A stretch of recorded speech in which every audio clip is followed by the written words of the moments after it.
tsy agnaty programme za koa mbola velogna egny anao tsisy raha hijaliagna anao za raiky fo agnatiny foko ny mahasolo aminao hatreto mbola tsy hitako misy fotoagna zaho fakivy anao mampahery zaho hoe mbolo mamiangivy enao manambitamby zaho mampanonga moralinakay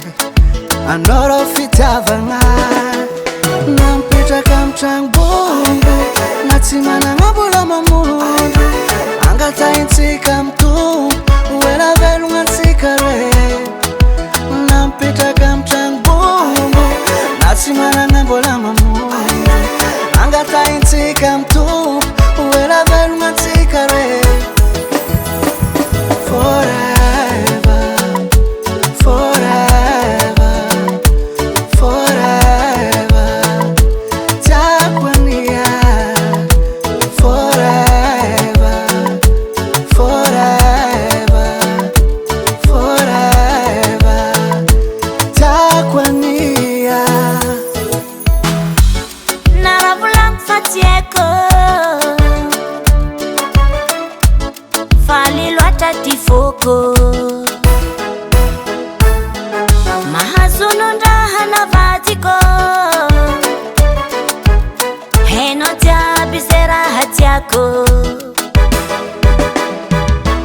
rakarano jabilelahi tenga sambata zahe mangangi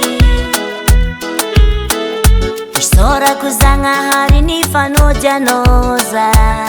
kaulamba nako fatinu sarahanga nampeta kamtang bungu natimana ngambola mamundu angataitika mtumpu ela velunga tikaroe nampeta kamtang bungu natimana ngambola mamundu angataitika mtumpu ela velunga tikaroe forever forever forever tiakono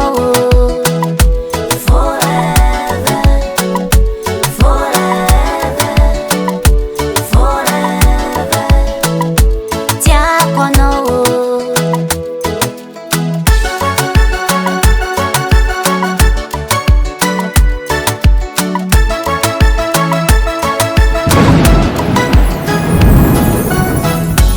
mijaltal kel sevorol fitiavatika roe tsy midekol tsy amle vita sinua fitiavagna tikaroa mijaltal kel sevorol fitiavantsika roa tsy midekol tsy amle vita sinoa